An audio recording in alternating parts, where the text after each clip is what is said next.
اللہم صلی علی محمد وآل محمد وعجل فرجہم اجمعین ان اللہ وملائکتہ یصلون علی النبی یا ایھا الذین آمنوا صلوا علیہ وسلموا تسلیما اللہم صلی علی محمد وآل محمد عجل فرجہم اجمعین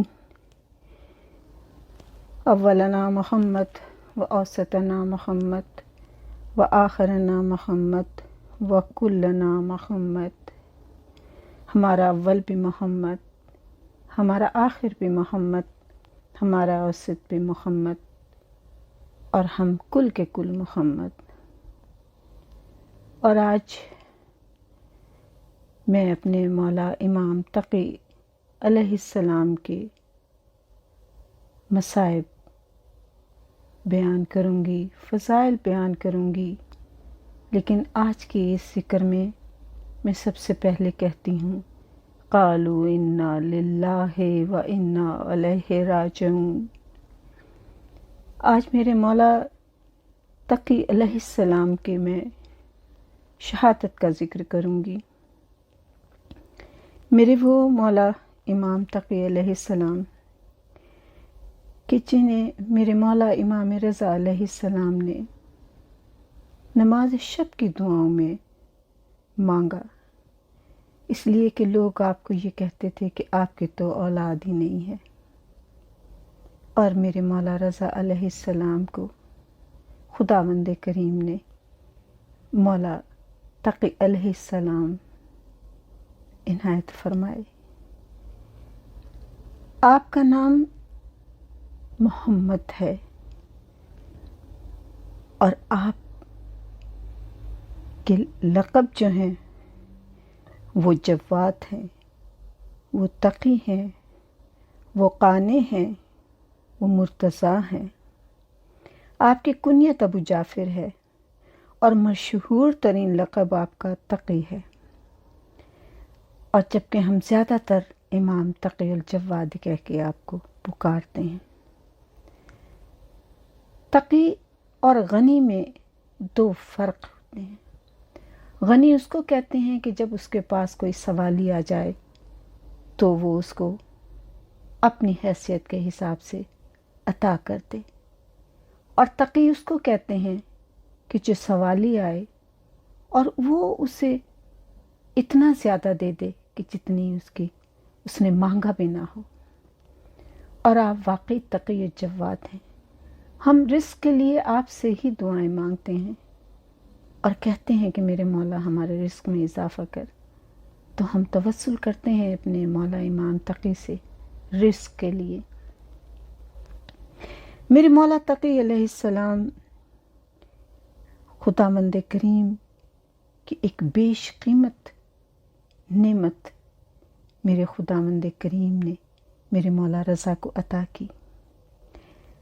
لیکن میرے مولا امام تقی علیہ السلام کی والدہ گرامی، آپ جو کہ ماریہ قبطیہ کے خاندان سے تعلق رکھتی تھیں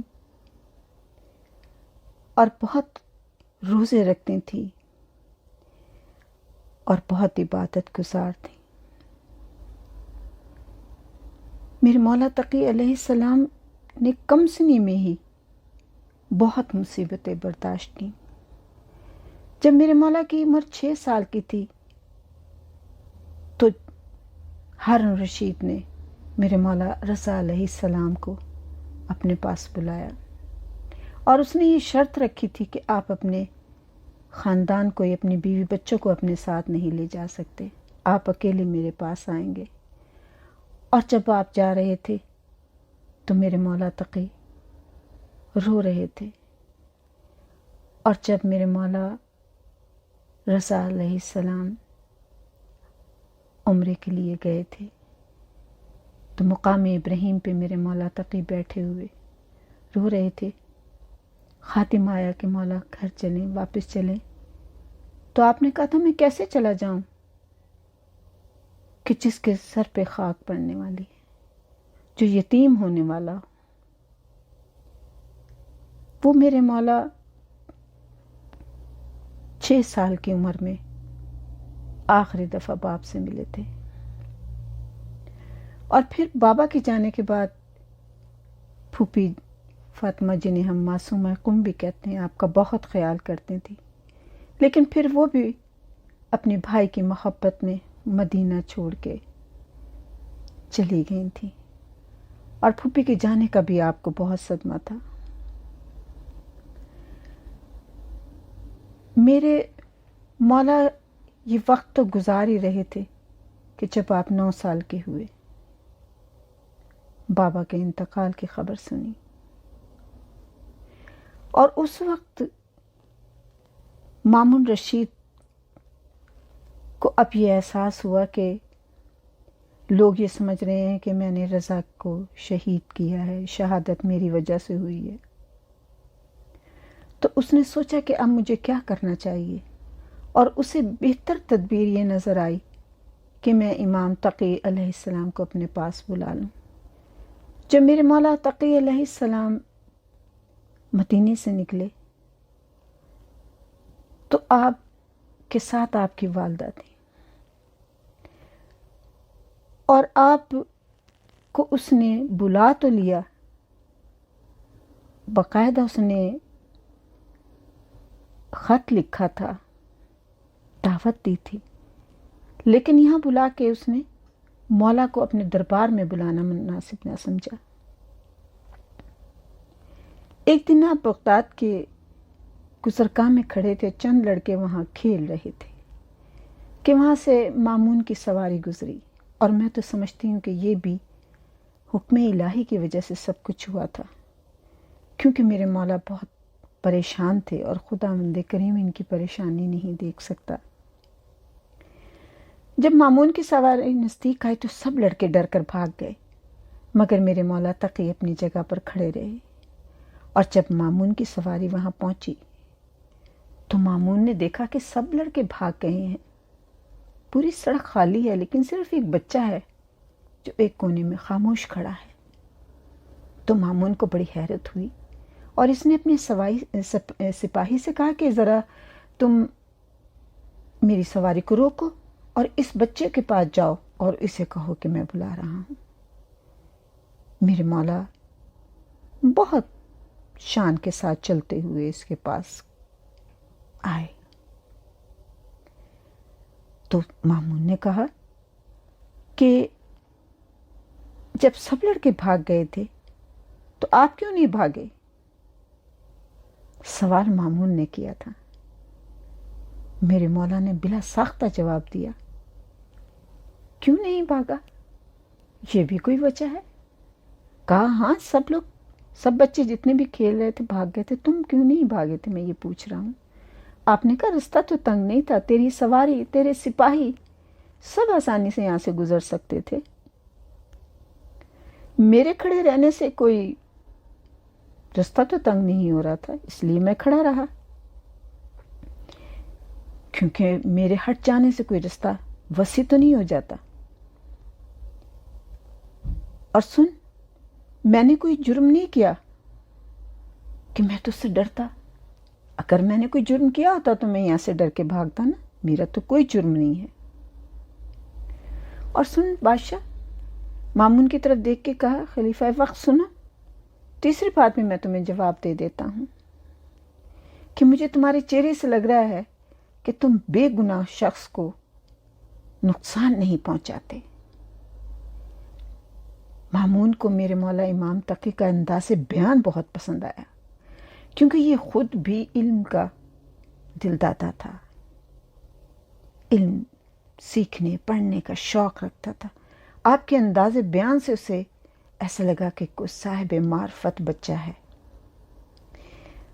اس کے بعد وہ وہاں سے، کیونکہ اس نے شکار کرنا تھا، اس کے جو ساتھ صاحبان بیٹھے ہوئے تھے ان کے پاس باز بھی تھا، تو وہ اس وقت چلا گیا وہاں سے۔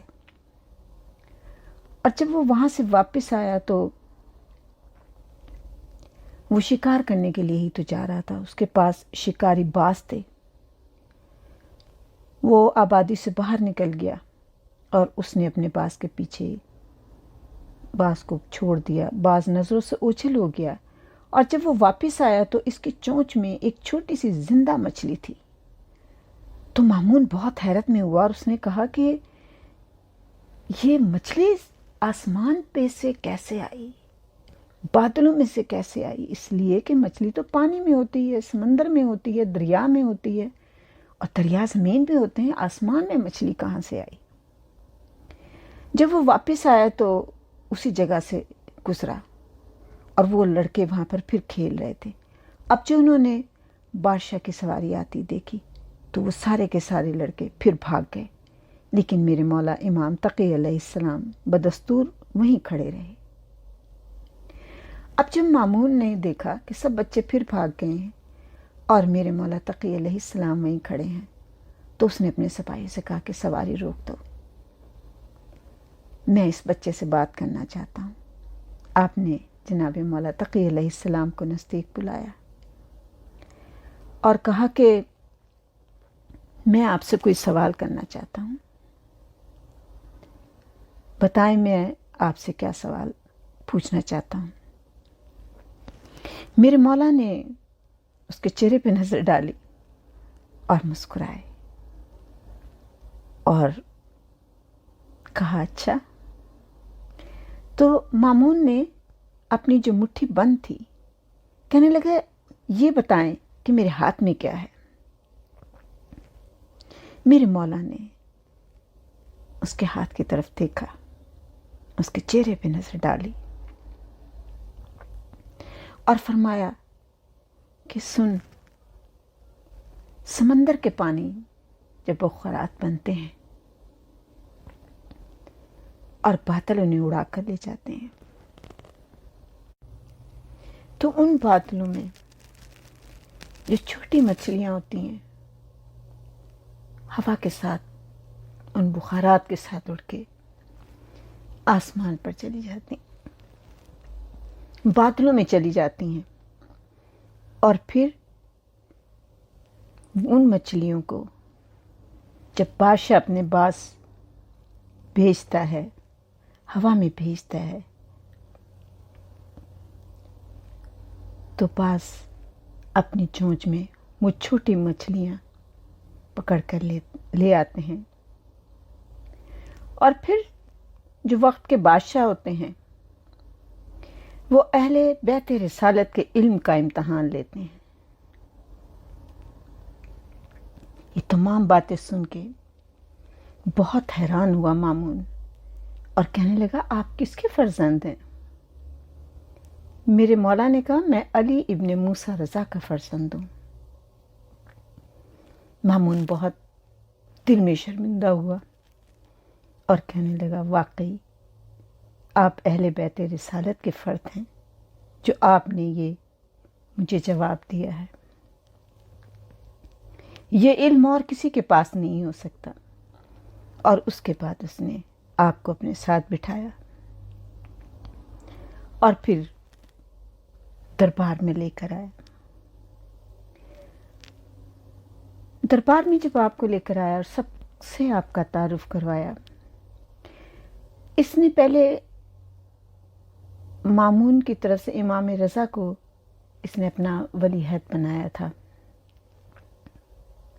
تو اس وقت بھی عباسیوں کو یہ بات پسند نہیں آئی تھی، اور جناب امام رضا علیہ السلام کی وفات کے بعد اس نے اپنے بھائی مؤتمن کی ولی عہدی کا اعلان کر دیا تھا، اور جو میرے مولا نے دربار میں سے وہ کالے پردے اور کالے لباس، کالی وردیاں ہٹا دی تھیں، وہ اس نے بعد وفات مولا امام رضا دوبارہ سے وہی کالے پردے، کالی وردیاں، کالے تمام دربار میں کالے رنگ کو کر دیا تھا، اور سبز جو پردے وغیرہ تھے جو میرے مولا امام رضا علیہ السلام نے لگوائے تھے وہ ہٹا دیے تھے۔ اب جب یہ امام تقی کو لے کر آیا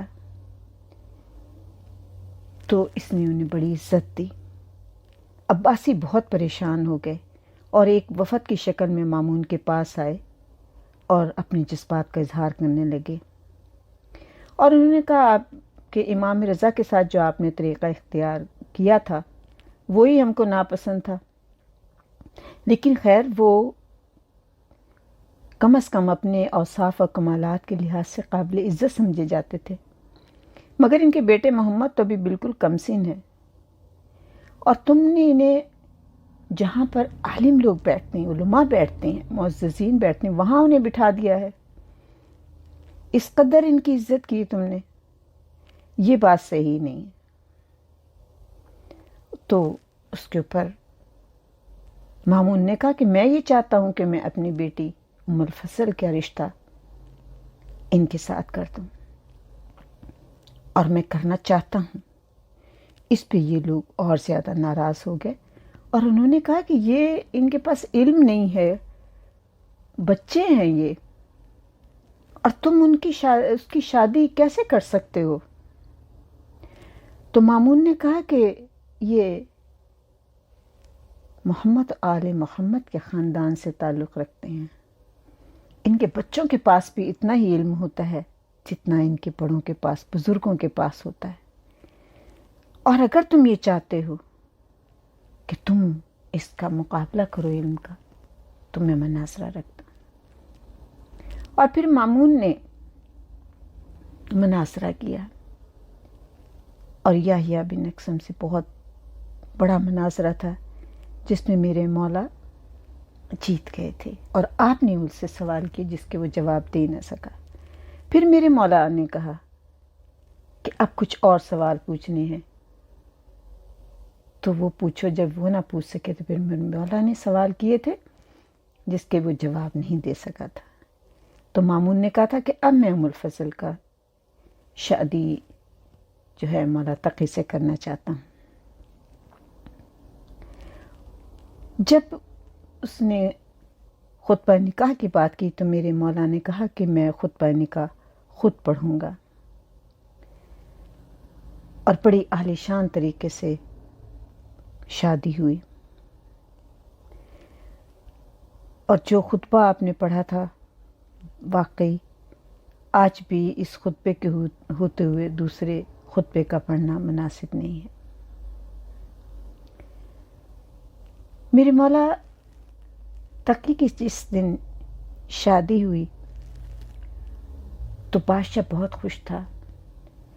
اس نے نکاح کے بعد چاندی کی کشتیاں منگوائیں دربار میں، اور جنہیں ریشم کی رسیوں سے باندھا گیا تھا اور ان سے گھسیٹ کر دربار میں لایا گیا، جس میں خوشبوئیں ہی خوشبوئیں تھیں،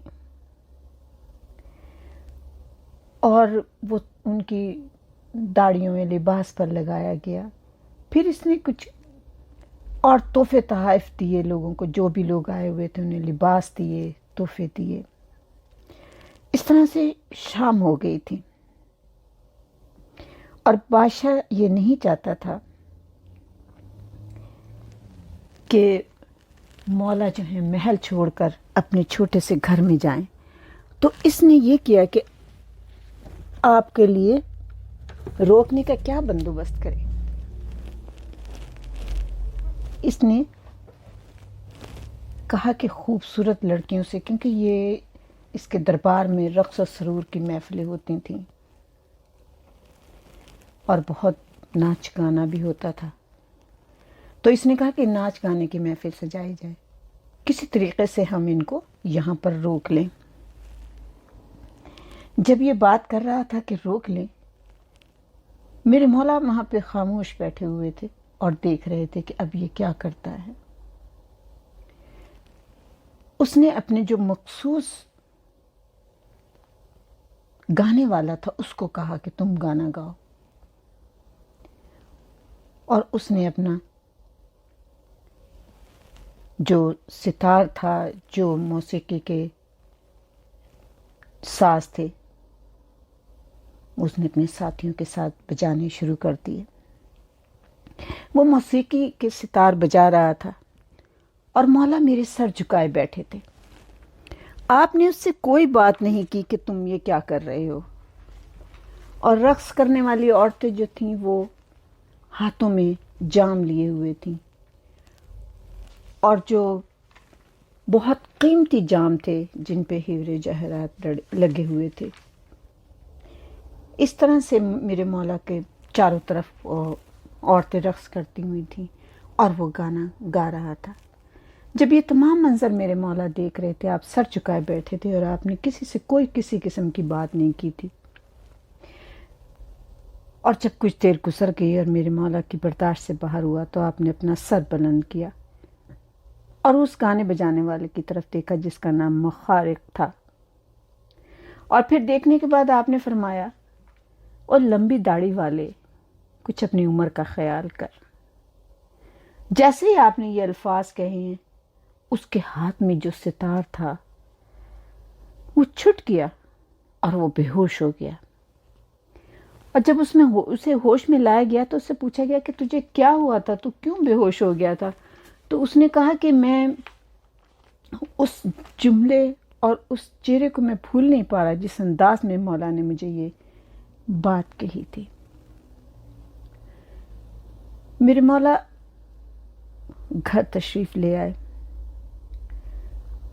ام الفضل میرے مولا کے شادی کے بعد وہ ایک شہزادی تھی، ایک پرنسس تھی، محل میں رہتی تھی، اور اس کو یہ احساس تھا کہ میں ایک بڑے باپ کی بیٹی ہوں اور میرے پاس سب کچھ ہے اور میں اس چھوٹے سے گھر میں آ گئی ہوں۔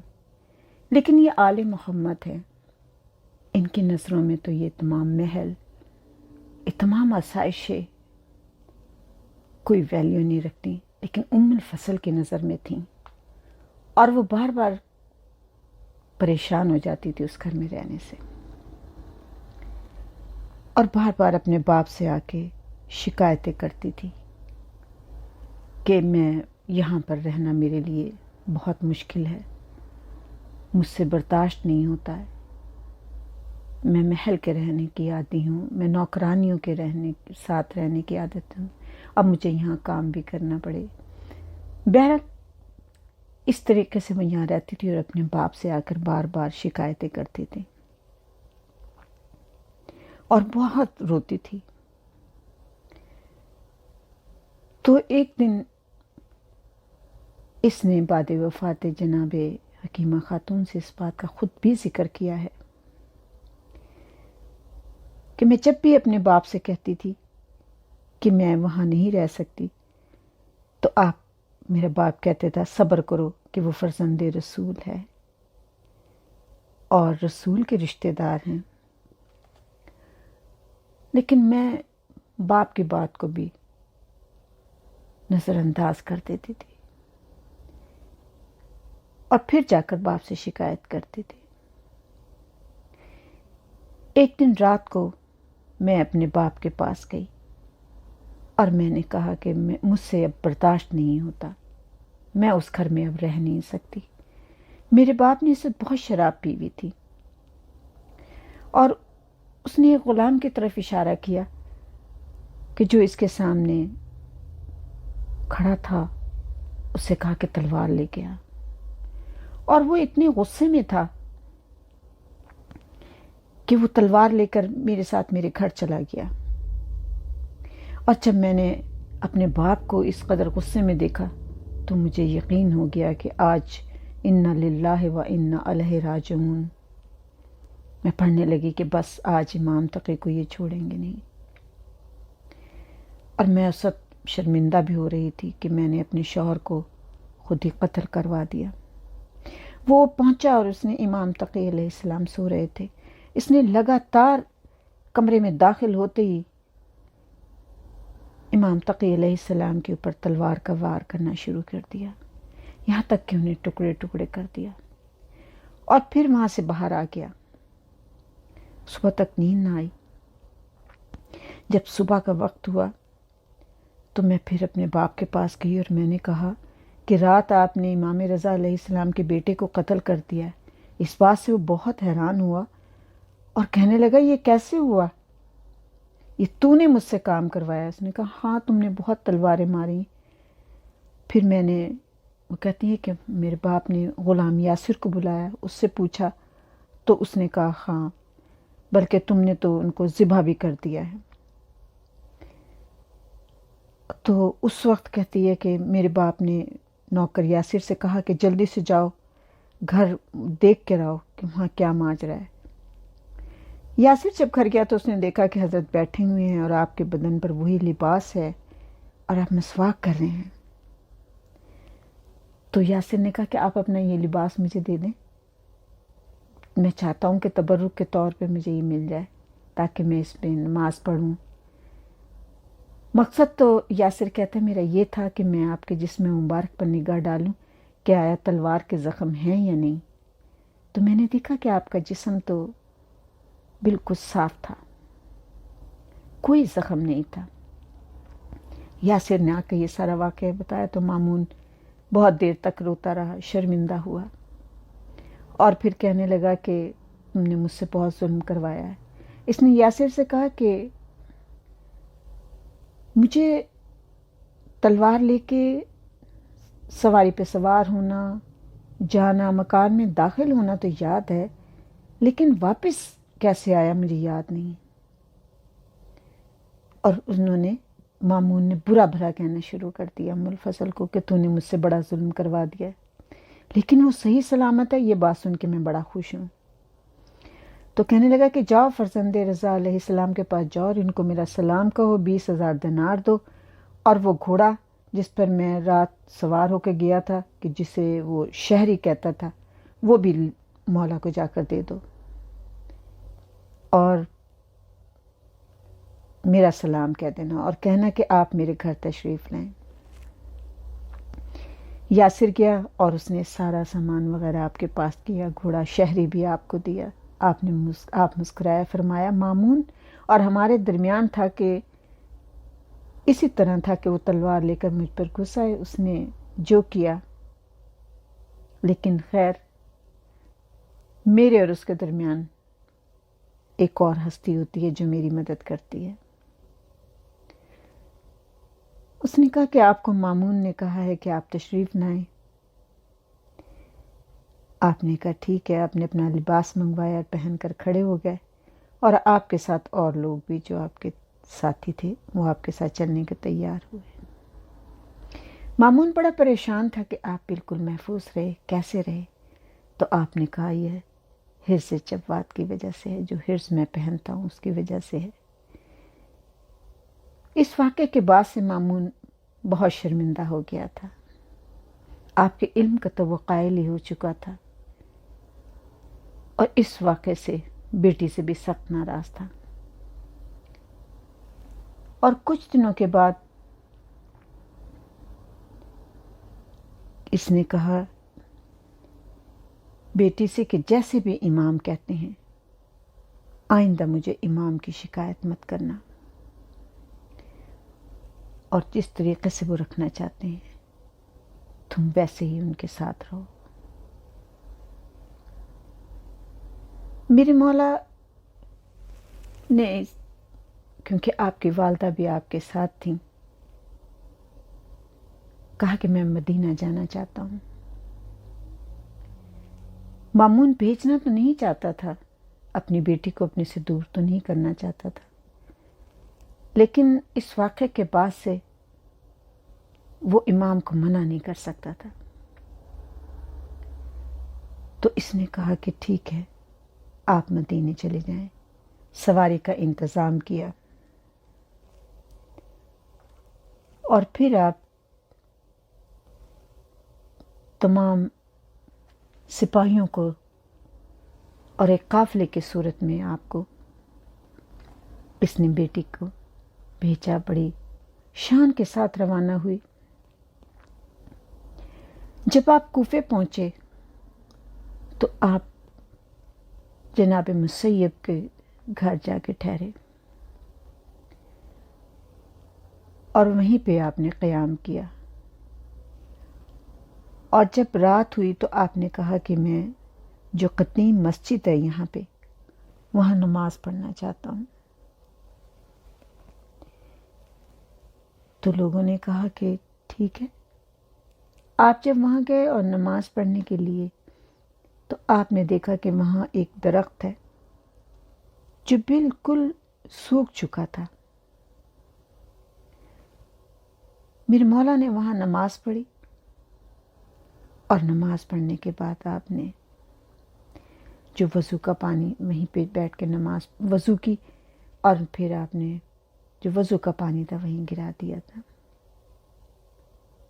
نماز پڑھی آپ نے اور گھر تشریف لے آئے، اور دوسرے دن لوگوں نے جب دیکھا تو وہ درخت سرسبز و شاداب ہو چکا تھا، اور اس میں جو پھل لگا تھا اس میں گٹھلی نہیں تھی، اور سب لوگ دیکھ کے بہت حیران تھے۔ میرے مولا اپنے گھر جب پہنچے ہیں تو سب مدینے میں خوشیاں منائی گئیں کہ مولا واپس آ گئے ہیں۔ سب لوگ بہت خوش تھے۔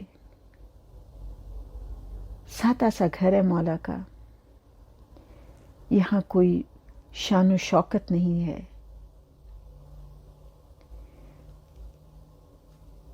بس میرے مولا کی مسجد نبوی آباد ہو گئی۔ لوگ مسائل کا حل پوچھنے کے لیے آنے لگے، لیکن نہ دروازے پہ سپاہی کھڑے تھے، نہ کوئی دربار جیسی رونق تھی۔ ام الفضل کو یہ تمام چیزیں پسند نہیں آتی تھیں، وہ سادہ زندگی کی عادی نہیں تھی، وہ شہزادیوں کی طرح رہنے والی تھی، تو اس کو یہ تمام چیزیں اچھی نہیں لگتی تھی، اور وہ خوش نہیں تھی، اور بہت پریشان رہتی تھی، اور اپنے باپ کو اکثر خط لکھتی رہتی تھی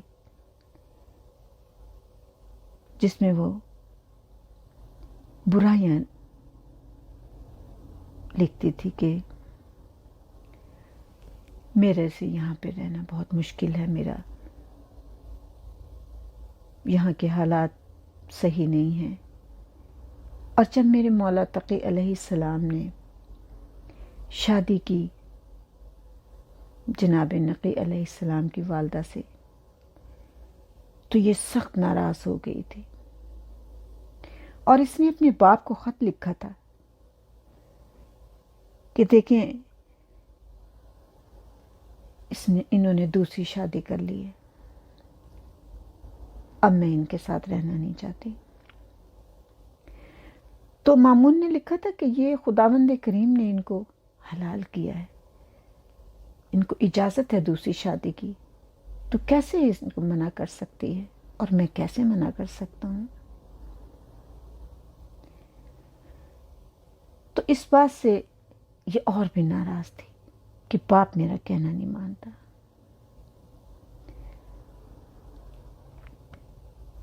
یہ اسی طریقے سے یہاں رہ رہی تھی، لیکن بالکل ایسے کہ جیسے ایک اجنبی کسی گھر میں رہتا ہے۔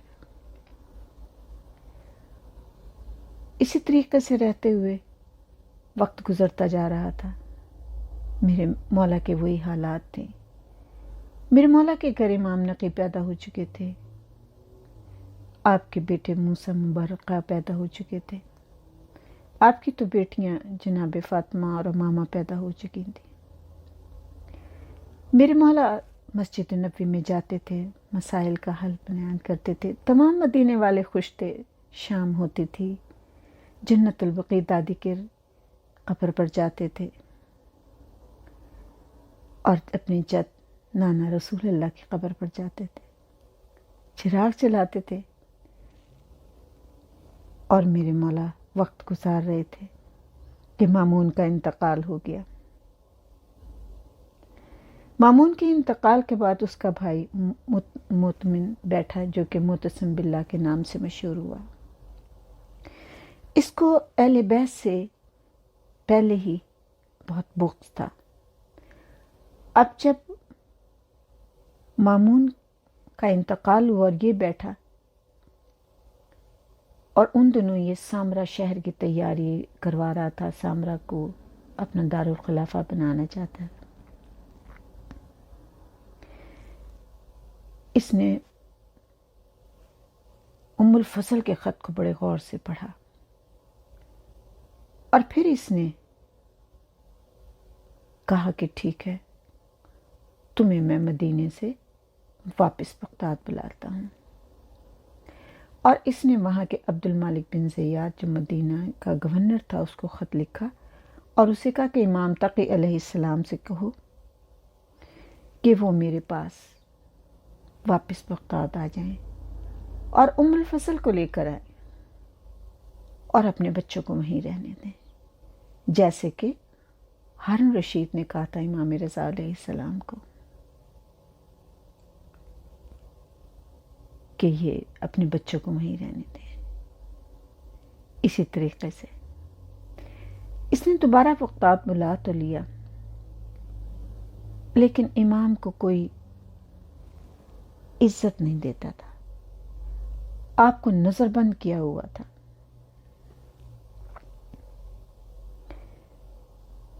اور بار بار دربار میں بلا کے جب کوئی فیصلہ کرانا ہوتا تھا تو سب لوگوں سے بات کرتا تھا، سب لوگوں سے فیصلہ لیتا تھا، لیکن امام سے فیصلہ نہیں لیتا تھا۔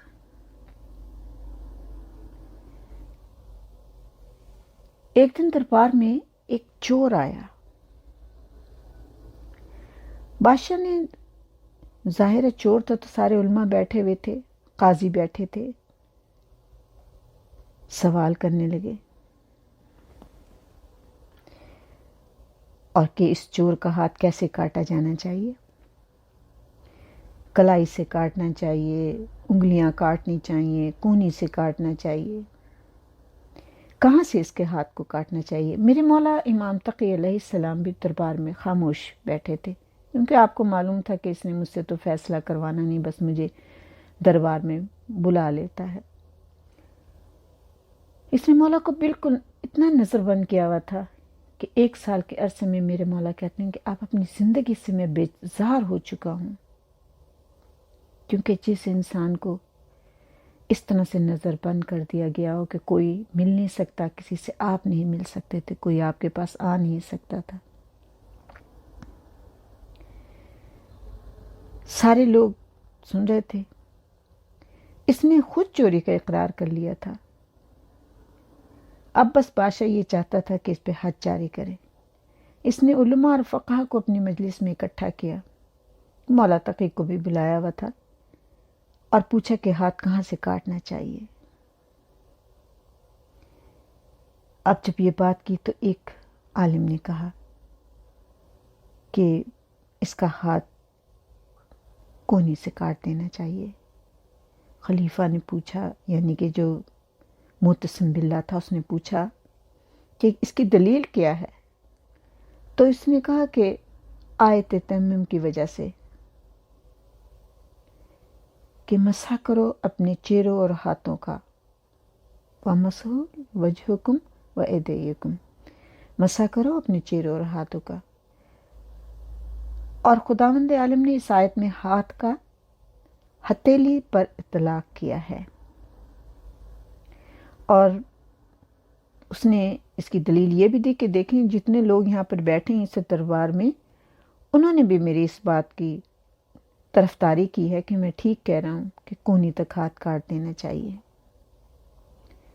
جن لوگوں نے کہا تھا، انہوں نے اس کے سائیڈ لی تھی، اس کی طرفداری کی تھی، انہوں نے کہا ہاں بالکل ہاتھ کونی تک کاٹ دینا چاہیے۔ دوسرے جو لوگ تھے انہوں نے کونی کیا کہہ دیا تھا، کچھ نے ہتھیلی کے ہاتھ کاٹنے کو کہا اور کچھ نے کونی تک کا۔ اور جب اس نے پوچھا کہ کونی سے ہاتھ کیوں کاٹنا چاہیے، ہتھیلی کے لیے تو آپ نے آیت تیمم کی آیت پڑھ دی ہے، تو کونی سے ہاتھ کیسے کاٹنا چاہیے؟ تو انہوں نے آیت وضو پڑھی اور کہا ایدیکم الی المرافق، ہاتھ کونی تک ہے۔ میرے مولا امام تقی علیہ السلام خاموش دیکھ رہے تھے۔ مامون نے دیکھا کہ آدھا دربار ہتھیلی والوں کا ہے اور آدھا دربار کونی والوں کا ہے۔ اب معتصم باللہ خود کچھ نہیں، کیونکہ فیصلہ تو آخر میں اسی نے کرنا تھا۔ اس کی ایک دم نظر پڑی میرے مولا تقی علیہ السلام پر، تو اس نے میرے مولا تقی علیہ السلام کو دیکھا اور کہا کہ بغض تو دل میں رکھتا تھا، وہ سمجھتا تھا کہ لوگ ان کی بات کو میری وجہ سے نہیں بلکہ اپنے محبت کی وجہ سے بھی آپ کی بات کو ترجیح دیتے ہیں، اس لیے یہ آپ سے کم ہی سوال و جواب کرتا تھا، کیونکہ آپ کے علم کو تو سمجھتا تھا۔ آج اس نے جب یہ دیکھا کہ آدھا دربار ایک طرف ہو گیا اور آدھا دربار ایک طرف ہو گیا، کوئی کہہ رہا ہے کہ کونی تک اور کوئی کہہ رہا ہے کہ ہتھیلی تک ہاتھ کاٹ دینا چاہیے، اس نے کہا کہ آپ بتائیں کہ اس چور کو کیا سزا دینی چاہیے۔ آپ نے کہا کہ نہ ہی کوہنی تک، آپ نے کہا کہ نہ ہی ہتھیلی تک ہاتھ کاٹنا چاہیے، نہ ہی کوہنی تک ہاتھ کاٹنا چاہیے۔ کہا یہ کیسے ہو سکتا ہے سارے دربار بھی؟ انہوں نے کہا کیونکہ اس کا خاص جو قاضی تھا اس کا نام تھا ابن ابی داؤد۔ ابن ابی داؤد جو تھا وہ بہت بادشاہ کا معتصم کا پیارا بھی تھا، اور بادشاہ بھی اس پہ بہت فیصلہ، اس کے فیصلے کو منظور کیا کرتا تھا۔ تو جب اس نے یہ بات سنی تو وہ ایک دم چونک کے مولا کو دیکھنے لگا کہ مولا نے کیا بات کی ہے کہ نہ ہاتھ کونی تک کٹنا چاہیے اور نہ ہتھیلی تک۔ خلیفہ نے کہا کہ آپ بتائیں، میں آپ کو قسم دیتا ہوں آپ ضرور بتائیں۔ حضرت نے فرمایا اب چونکہ تو نے مجھے قسم دی ہے تو میں کہتا ہوں کہ تمام درباریوں نے اس مسئلے میں خطا کی ہے، دونوں ہی فریقین کا فیصلہ غلط ہے۔ تو معتصم نے کہا پھر اس کا فیصلہ کیا ہے؟ تو آپ نے کہا کہ اس کی صرف 4 انگلیاں کاٹی جائیں اور اس کی ہتھیلی رہنے دی جائے۔ معتصم نے کہا کہ کس دلیل سے آپ نے فرمایا ہے کہ اس کی صرف 4 انگلیاں کاٹی جائیں؟ آپ نے تمام دربار کی طرف دیکھا اور ابن ابی داؤد قاضی کی طرف بھی دیکھا اور کہا آپ قاضی ہیں، آپ بہت فیصلے کرتے ہیں، کیا آپ ایسے ہی فیصلے کرتے ہیں؟ تمام دربار پہ سخت طاری تھا، سب خاموش تھے۔ آپ کے فیصلے ایسے ہی ہوتے ہیں؟ یہ تو بالکل غلط فیصلہ ہے جو آپ نے کیا ہے۔ اس نے پوچھا تو پھر آپ بتائیں نا کہ اس کا فیصلہ کیا ہے؟ آپ نے فرمایا کہ رسول خدا نے سجود کے سلسلے میں فرمایا ہے کہ جب ہم سجدہ کریں نماز میں تو ہماری 7 جگہ زمین پر لگنی چاہیے، یعنی سجدے کی حالت میں 7 سجدے کی جگہ ہیں۔ میرے مولا دیکھیں فیصلہ بھی کر رہے ہیں اور علم بھی دے رہے ہیں، اور علم پورے دربار کو سکھا رہے ہیں۔ تمام دربار پہ اس وقت سناٹا ہے، خاموشی ہے، کیونکہ جنہوں نے ہتھیلی کاٹنے کے لیے کہا تھا وہ بھی اس فیصلے کو سننے کے لیے شستر حالت میں ہے، اور جس نے کونی تک کہا تھا وہ بھی۔ کچھ مولا کے چاہنے والے ہیں جو خوش ہو رہے ہیں، اور کچھ جو ہیں جو بغض رکھتے ہیں، جو نفرت رکھتے ہیں، ان کے چہرے سرخ ہو چکے ہیں، کچھ کے سیاہ ہو چکے ہیں، اور بادشاہ بھی بڑا پریشان ہے کہ یہ اتنے بڑے عالم دین ہیں، اتنے بڑے عالم، اتنے بڑے فقیہ بیٹھے ہیں، ان سب کے فیصلے کو ایک جملے سے مولا نے غلط کر دیا ہے۔ آپ نے کہا کہ رسول خدا کہ تم جانتے ہو، آپ نے سارے علم دیا ہوا ہے نماز کے حکم میں، اور اس میں سجدے کی حالت کا بھی بتایا کہ 7 جگہ ایسی ہیں جو سجدے میں لازمی ہیں۔ اگر چور کا ہاتھ تم کاٹتے ہو اور 2 ہاتھ کی ہتھیلیاں بھی تم کاٹ دیتے ہو تو یہ سجدہ کیسے کرے گا؟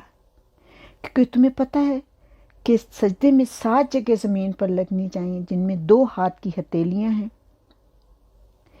اگر چور کا ہاتھ کلائی یا تم کونے تک کاٹ دیتے ہو تو اس کی ہتھیلیاں باقی نہیں رہتی، تو وہ عبادت خدا کیسے کرے گا؟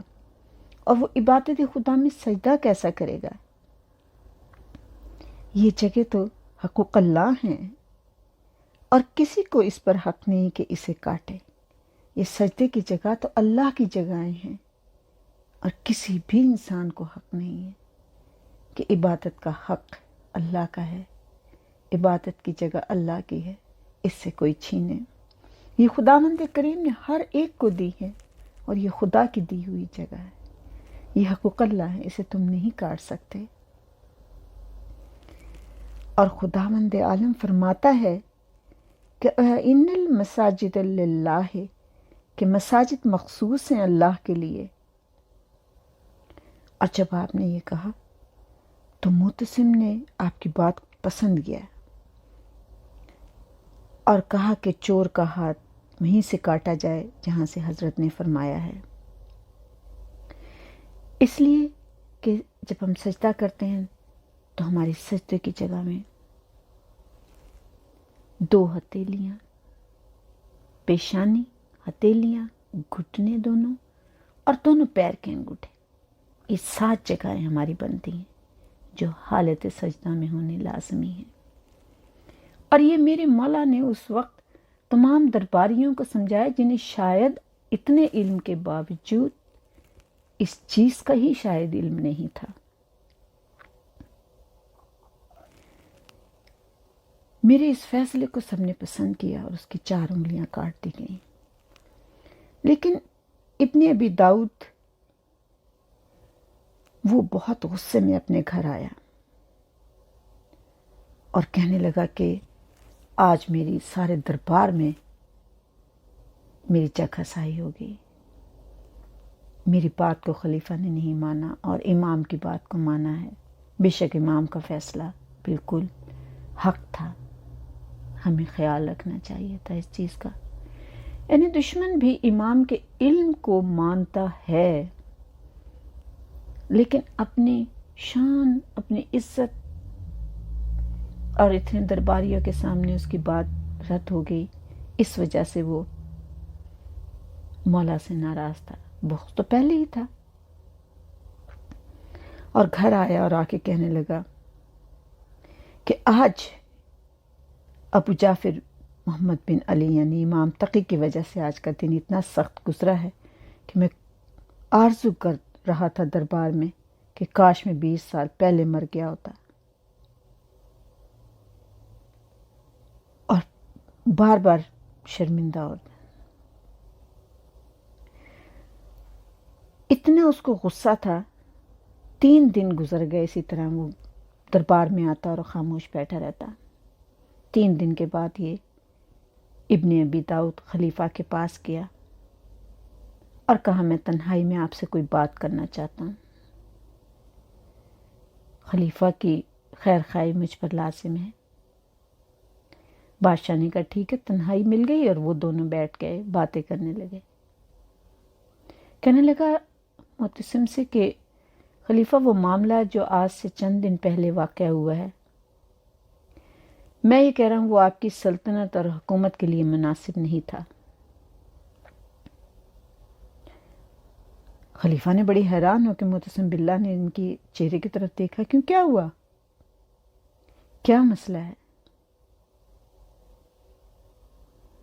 کہنے لگا کہ آپ نے تمام علماء کے، وزراء، افسران، عمرا، پولیس والے، جتنے بھی اکابر و اشراف کے سامنے آپ نے چور والا جو مسئلہ کیا تھا، آدھے دربار نے ہتھیلی والے تک کاٹنے کا اور آدھے کونی تک کا فیصلہ کیا تھا، مگر اب آپ ایک بات بتائیں کہ اس دربار میں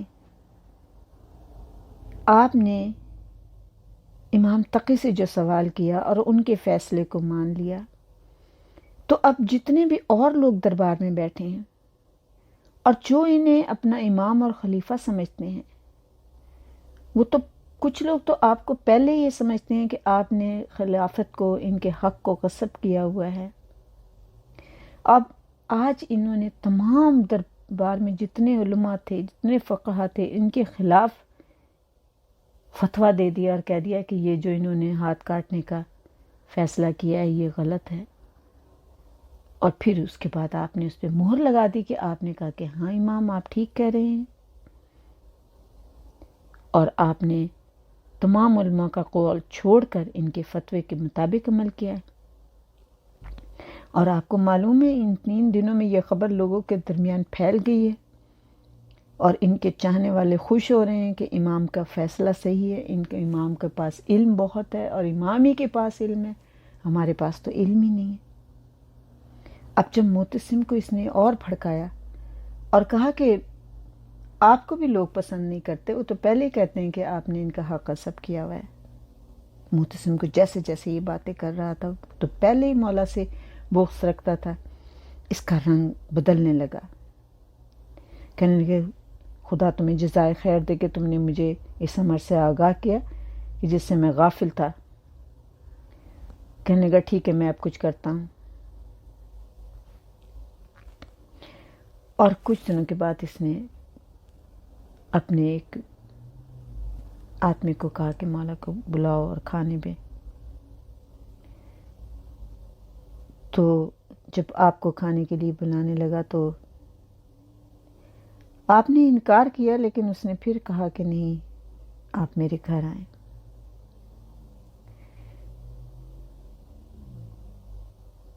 آپ نے اس وقت اس کی تمام باتوں کو دھیان سے سنا جو وہ کہہ رہا تھا، کر رہا تھا۔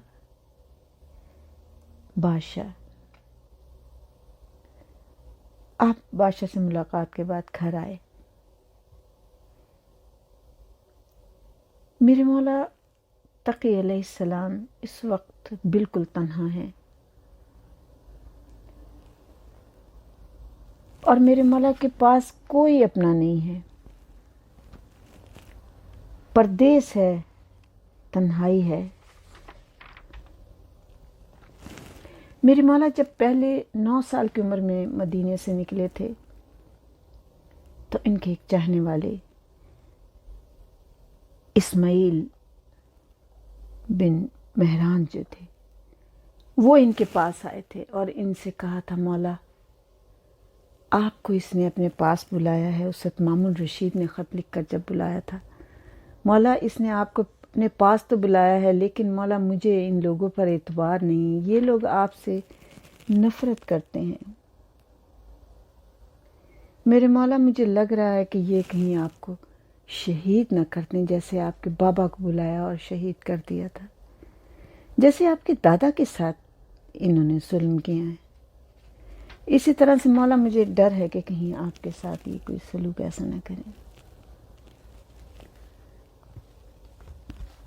تو میرے مولا نے اس کی طرح مسکرا کے دیکھا تھا اور آپ نے کہا تھا کہ نہیں یہ میرا کچھ بھی نہیں بگاڑ سکتے اور میں دوبارہ مدینے واپس آؤں گا۔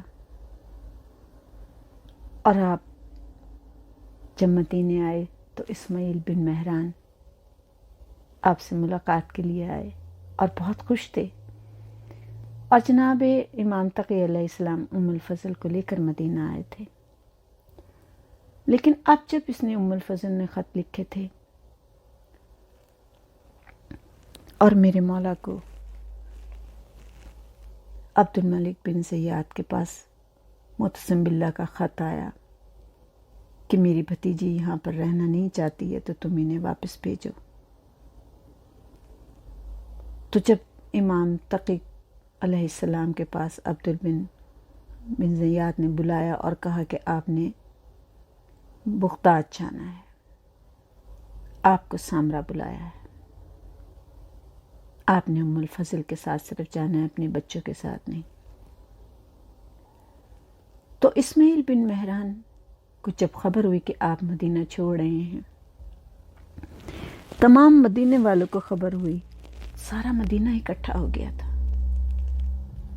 بہت پریشانی کا وقت تھا، گھر میں پریشانی تھی، بچے پریشان تھے، چھوٹے چھوٹے بچے تھے، ماں پریشان تھی، زوجہ پریشان تھی۔ ظاہر ہے گھر کا وارث چاہ رہا ہو تو کیا حالت ہوتی ہے۔ تو اسماعیل بن مہران آپ کے پاس آئے اور آ کے کہا مولا آپ کو پھر بلایا ہے، آپ پھر جا رہے ہیں؟ تو آج میرے مولا جس حساب سے پہلے آپ نے مسکرا کے اسے دیکھا تھا